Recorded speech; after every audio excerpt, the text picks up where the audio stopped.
kulanti wanaagsan daawadayaal kuna soo dhawaada warbaahinta Som Modern Media waxa maanta wareysi la leenahay Ubax Aadan ubax ku soo dhawaada warbaahinta Som Modern Media waa mahadsantihiin wariyaasha warbaahinta Som Modern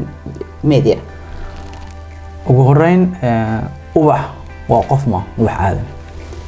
ubax waa hooyo degan magaalada Oslo ka tirsan xisbiga shaqaalaha haddana doorashada baarlamaanka u sharaxan kuna jirta golaha deegaanka Oslo ubax ahaan maxaa dadka Soomaaliyeed isleedahay waad u qaban kartaa hadii aad baarlamaanka soo gasho qorshayaal ku gaar adiga xisbiga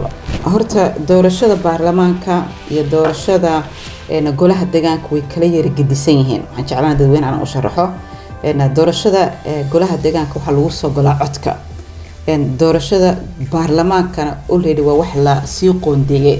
oo hadda iyadoon doorashada wili dhicin 10 August bilaabanaysa si hor codeynta ilaa iyo 13 September way dhamaanaysaa natiijada waynu garanaynaa tan horta aan doonayna waxay tahay xisbiyadana ka soo jeeda leftiga oo ah xisbiga shaqaalaha xisbiga SV iyo xisbiga SPda sax xisbi inaan guuleysano waan rajaynaynaa tirkobada hadda ay sameynayaan waayahan socoteen waxay u eg tahay inaan guuleysanayno taamarka xisbi kasta waxaan ka wada markaa already natiijada doorashooyinku way caddahay maanta Soomaaliyeed laba gabdhood Soomaali baa u sharaxan gabadha xisbi waxa ka soo jeeda socialka SV iyo anigu Labour Party-ga ah iyadoo waxay noo noqonaysaa fast political bay noo noqotay way soo galaysaa halka anigu aan vaara ka noqonayo hadii Ilaahay nabad ugu gaarsiiyo soo natiijadu waxay noqon doontaa way iska caddahay laakiin markay noqoto wax qabadka Soomaalida tan kale aan doonaya waxay dadka inay fahmaan xisbiyiinta dalka ka jirto dhan ajaanib minority aba ku wada jira badankood ajaanibkaas minority-gan ma matalayo minority ma matalayo wuxuu matalayaa ummadoo dhan buu matalayaa wuxuu ummadoo dhan uu ka gadaya siyaasadda xisbigiisa ayuu ka gadaya tan marka dadka Soomaalida aan ku leeyahay nagu doorto xisbiga shaqaalaha oo toogtan wax aan ku doorasho tagayno ayaa waxay tahay waa toogti shacabka yani ujeedaduna waxay tahay 8 sano xisbigan hoyraha ah conservative-ka iyo xisbidan yarka cunsuriinta 8 sano soo hayaan 8 sano ay soo hayaan cashuurta baa muxuu hayati dadka masaakiinta ah oo dhaqaalahooda yar yahay lagu kordhiyay dadka taajiriinta waxay laga qaaday noloshii ciriiri ka dhigan social class bulshada way iska jirtay laakiin muddadii ay hayeen iyadii baa aad u dadkii baa kala fognaa faqiir iyo taajirkii baa aad u kala batay tan anagu doonayna oo xisbiga shaqaaluhu aanu dadku ku qanacsiinayna waxay tahay already 100 qodob baa noo qoran oo aanu isla markii markaan guuleysano aan rabno inaan hirgelino sanadka ugu horeysaba qorkii qodob inta kuma soo sheegi karo waqtigan ugu yar laakiin tan number 1 noogu horeysa ay waxay tahay shaqo abuurid shaqo sidii lagu heli lahaa hadda sanadii barkii coronavirus ku jirnay 200 iyo 1000 iyo ka badan oo shaqo la'aan baa dhacmatay dhaqaalihi dalka hoos buu dhacay social class-kii aad buu u kala weynaaday dadkii taana doonayna waxay tahay shaqo si loo abuur lahaa Oslo Commun waxay ku guuleysatay Oslo Commun oo golaha deegaanka aniga aan kamid ahay markii laga soo baxay coronavirus-ka ay waxay ku guuleysteen inay shaqo abuur ilaa 500 ah ay sameeyaan oo dhanka caafimaadka ay ka sameeyaan still baahida way jirtaa soo shaqo markii la abuuray dhaqaale loo baahan yahay tan ku doorashatay xataa si shaqada loo abuuri lahaa waxbarashada qodobo wanaagsan baa nooga degan sidoo kale tan waayeelka ah urinta qalbiga aad u taabanayso hooyadii baa dalkan joogto waayeel ah tusaale haddaan ku soo qaado kale waagii shutdown-ka aan galnay baa hooyaday waxay kamid ahay dadka aan aad ugu baqanay inuu cudurka ku dhaco oo aniga walaalahay waxaan isnayn wareed haddii hooyo dhulka ku dhaco maxaanu sameynaynaa waxa dhacmaday cases ah dumar waayeelo ah oo Soomaali ah oo luqadda aqoonin oo COVID-19 markuu ku dhacmaday galay kooma galay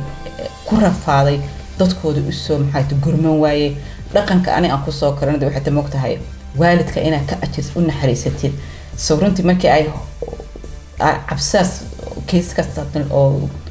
ku dhacmaday ay dad personal hooyada u taqaanay ahayd anaga inteena walaalaha waan is waraysan waxaan maxaanu sameyn karnaa haddii hooyo ku dhacmado kale maxaanu sameynaynaa maadaama anigu reerka u weynay caruurtan ana weyn ahayso waa adiga isbiima mortee oo ay tahay hooyo hadduu ku dhacmado kale ilaah kuma rida alxamdulillah hada taartay way qaadatay in aanay iyada meel isku xirnaano ama isla dhimano ama wada badbaadno dhaqankaas aan ku soo koray in yani waalidka naftaada u huraysid laakiin hadda waxaa jirta dhaqama aan garanay waxay tahay xilligii coronaviruska 2 nin baa magaalada ku dhintay iyagoo dhowr muddo dhinsanaan la helay kaliya ahaayeen 2 aabyaal bay ahaayeen see macquul u noqoto ma garanay dhaqanka qalabsan meesha nogeed ma garanay laakiin tan aaminsanaa waxay tahay dalkani dawladda ayaa shacabka mas'uuliyad ay saaran tahay waxaan u baahanaa dad Soomaalida kamid ah oo dadka waayeelka u kaca oo qorshe la yimaada oo anagu gadi karno hadday noqoto inaan institution u sameeyno hadday noqoto inaan lokaalo u sameeyno isugu yimaadaan shaah ku cabaan ku sheekaysaan lokaalo waayeelku u go'an ma jirto haddana waayeelka ragga iyo waayeelka dumarku way kala gedisan yihiin waayeelka ragga ayaad helaysaa meel kafaya ku sheekaystaan waayeelka dumarka meel fariistaan malaha meesha ugu dhow waa dukaamo weeyaan hooyada markaa meel ay ku shaahaysato kafee ku cabto ku sheekaystaa loo baahan waxyaalahaasna waa waxyaalo la hirgelin karo hadday dadku ay qorshe kula yimaadaan iyo saddexaad waxay tahay sida cimilada adduunka maanta ma ogtahay bad nivoogi badda baa kor u soo dhacay barafkii puulinkii baa muxuu ahaayay dhalaalmaday cimilada isbedelaysa imaanaysa roob baa imaanaya duufaan baa imaanaysa dhibaato badan baa imaanaysa oo adduun weynihii saameyn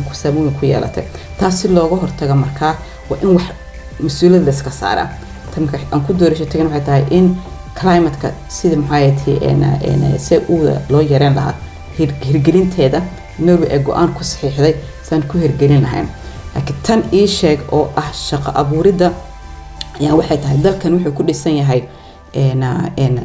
waxa la nooshka model ay ku dhisan yahay oo waagii odaygii maxay tahay madaxweynihii Obama maxaa lahayd Barack Obama intuu yimid uu meelo badan uu ka sheekiyay uu yiri modelka Norway ku dhisan tahay social democrat ku dhisan ayaana anfacaya oo meel badan uu ku amaanay waxay tahay waa 3 qodob ku dhisan yahay haddaan u sharax waxaan dhihi lahaa ii sheeg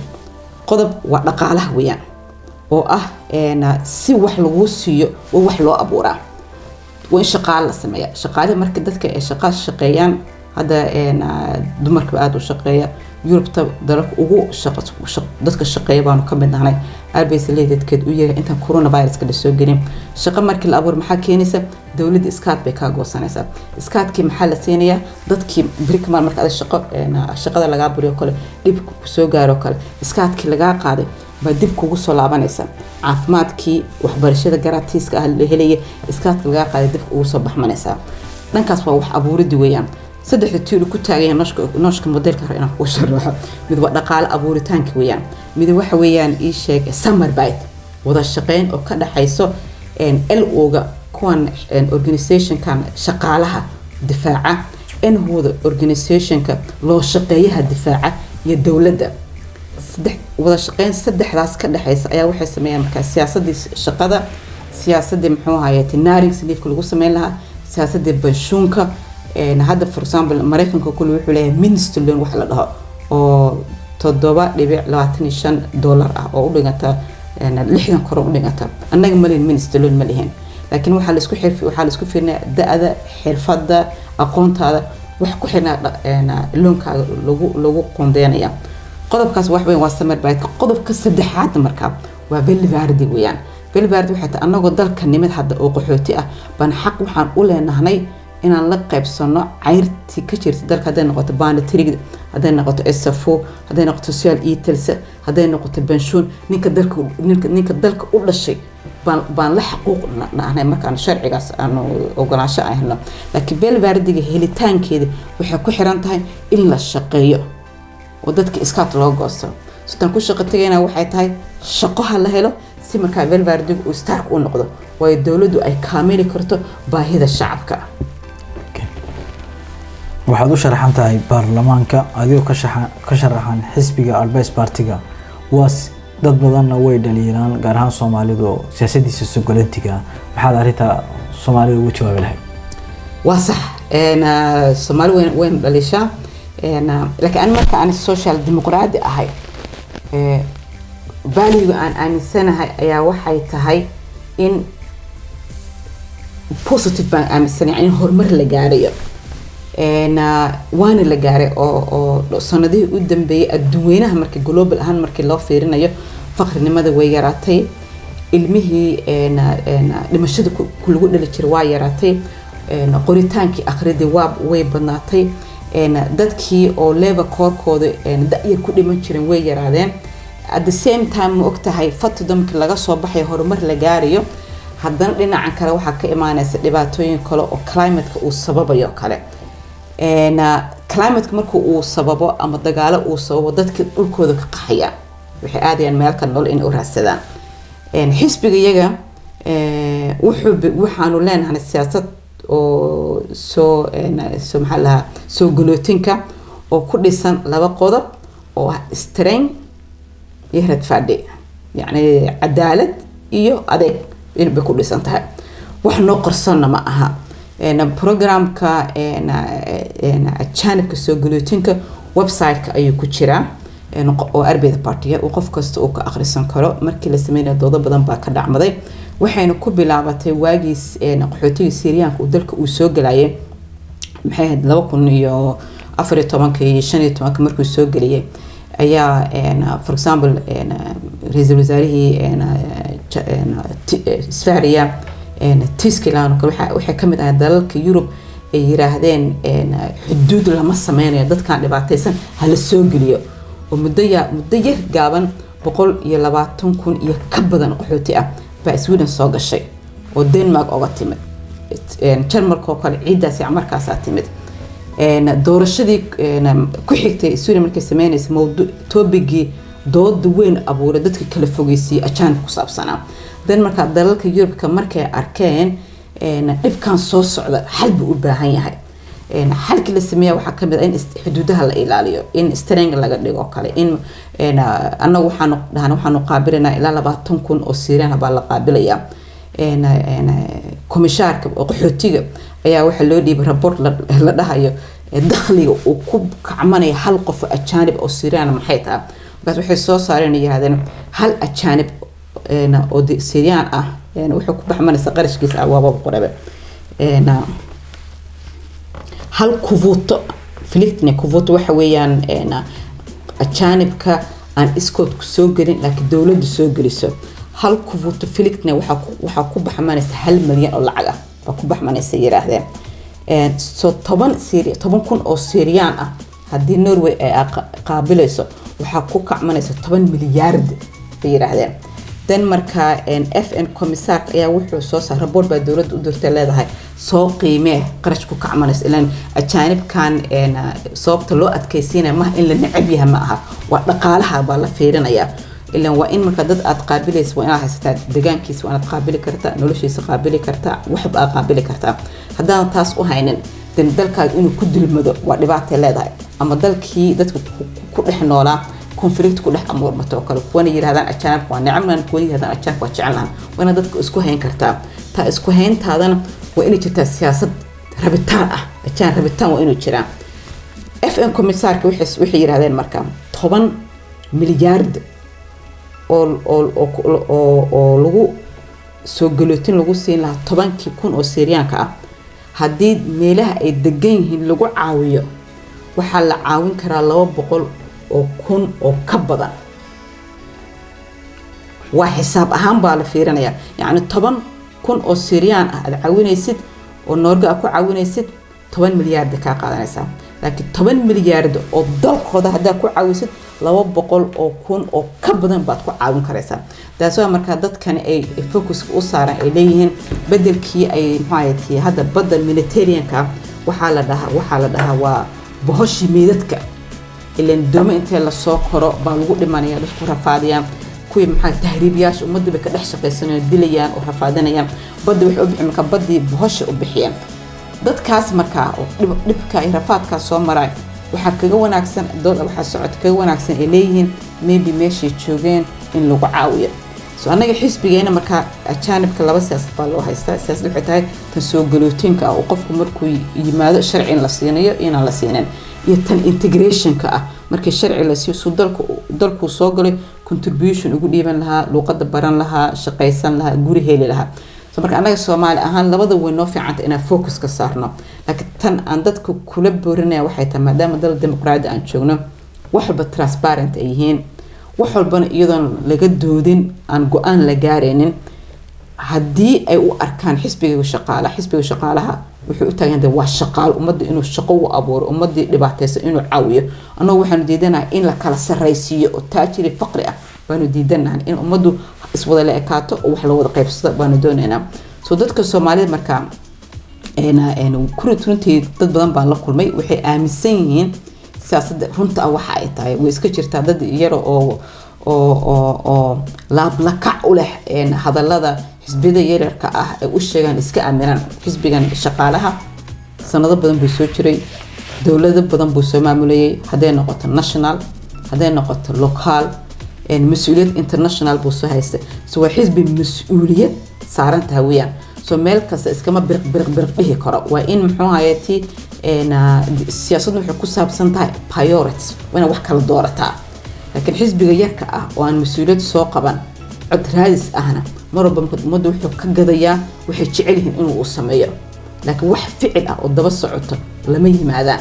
soo marka Soomaalida aan leeyahay waxa aan ku dhiirgelinayaa waxay tahay mar walba nooma fiican inaynu cabaadno mar walba nooma fiican in aanu marka xiriir fandhaal kala dhacaan in aan soo talo niraahno ama meesha ka imaw wax la walaaqo oo qaybta ana wax ka walaaq ama meesha ka aamusno sababtan wax ka walaaq online waxay tahay siyaasadda process bay soo maraysaa go-aan markuu xisbi gaarayo ama dawlad ay gaarayso ama gaarayso process badan bay soo maraysaa processkaas ha ka qayb qaataan fikradooda ha soo gudbiyaan oo dadka already siyaasadda ku jira ha isticmaalaan laakiin markaysan waxbana ka qayb qaadanaynin waxbana is qabanaynin hadhowtan inay cabaadaan la soo istaagaan meesha waxba ma soconayso taa xisbiga shaqaalaha waa xisbiga dadka ajaanibtu inta badan u codeeyaan siba Soomaalida ma isleedahay wali taageeradii waa haystaan horta campaignka doorashada ilaa 2 week buu soo socday ilaa iyo 13 September wuu soconayaa so far inta doodo iyo shirar iyo istaan aan ka qayb galay labada dhanba way tahay ummadda wax akhrisata de su'aalo concrete ah bay ku weydiinayaan oo kaaladooda ay ku leeyeen waa saas u noqoteen waa saas ugu doodeen oo kale ummadana waxay ku aaminsan yihiin ku leeyihiin FRB baatiin bay ku leeyihiin soo marka dadkii way kala gedisan yihiin tan anagu critic ahaan u qaadanayna xisbiga Arbeyda Partiga oo ma hadana Soomaali kaliman ummadda dhan ugu soo eedeysay dhexdeen aan isaga doodnay qaadanana qalad anagu aan qabna ay tahay waxay tahay dadkii Talyaaniga uma nihne dadka moogta marka Talyaaniga u tahay bas siyaasadda ka gadi kartaa siyaasadda maxaa hayati immigrationka iyo siyaasadda integrationka runtii laba siyaasadood anigu aan aaminsanahay weeyaan siyaasadda xisbigan waxa jirta moogta mar walba meelo aad raali ku ahayn baa jirta pointi adan raali ku hada waxaanu lahayn oshmutaan lahayn barnaamij waxaan u soo dagaaltanay rules reform u soo dagaaltanay in la aqbalo runtii yaa wax oo aniga deeply ii taabanay uu yahay nasiib xumo aan lagu codbadiyay weeyaan laakiin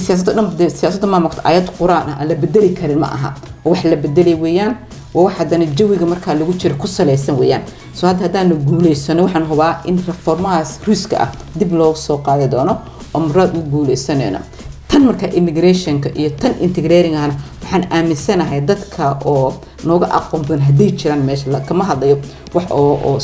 safe labood ah oo iska hadlay laakiin dad aqoon u leh haday jiraan oo nagu dhex jira hayla la soo xiran challenge la sameeyay hayla doodan xal keenan laakiin hadii waxaanu ogsoonahay maanta aan ku celcelinayno meel uma socono dadku waxaan ku dhiirigelinayaa marka hadaan siyaasadda immigrationka adan ku qanacsaneen oo aad hal ka wanaagsan waxaan soo jeedinay aad hayso ila soo xiriir lobbying baa loo sameeyay waa la gadi karaa rajada inaad soo gasho codka lagu soo meeyay lag horta rajada oo reer waan aqaana anigu vaara noqonaya waan aqaana sida hadda ku socotana inaan guuleysanayn oo ag tahay oo saddex xisbiga Arbeyda Partiga doorashada ku galayo xataa saddex xisbi inay isla shaqeeyaan laakiin xisbiga beeraleyda ayaan rabin xisbiga SFD inuu la shaqeeyo laakiin anagu saddexdaba inaan la shaqeeyno doonaynaa waa maxay fariintaada Soomaalida u diraysid gaar ahaan codeynta kale in doorashada laga qayb qaato laba fariin ayaa u diray Soomaalida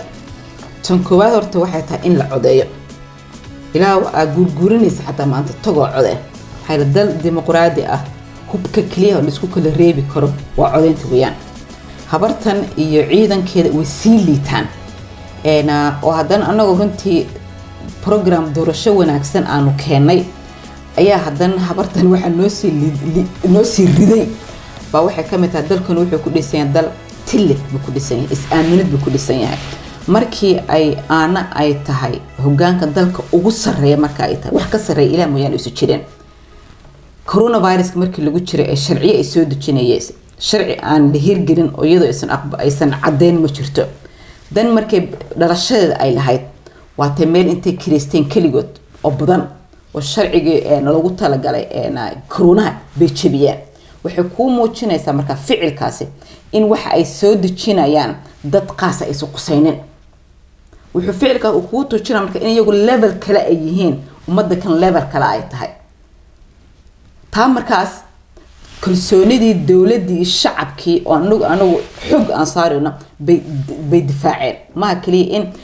in shacabkii ay kala sareysiyeen oo kuwana taajirin noqdeen kuwana faqri noqdeen laakiin haddana waxay tusiyeen dawladii inay kuwana u fiicanta kuwa taajiriinta ah kuwa maxaa faqriga aan la daryeeleen halka xisbiga shaqaalo aan leenahay hal dawlad hal shacab baan haysanaa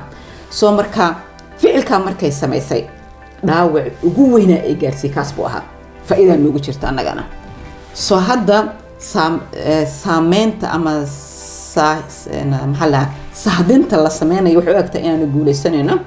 ilaa qadartiis weeyaan laakiin insha Allah inaan guuleysano talada Soomaalida aan leeyahay tahay codeeyntana waa laba nooc weeyaan midna aad gurigaaga joogto digital ah baad ka codeyn kartaa I think inay bilaabanayso 10 August midna waxaad tagaysaa meeshii oo codeynta baad tagaysaa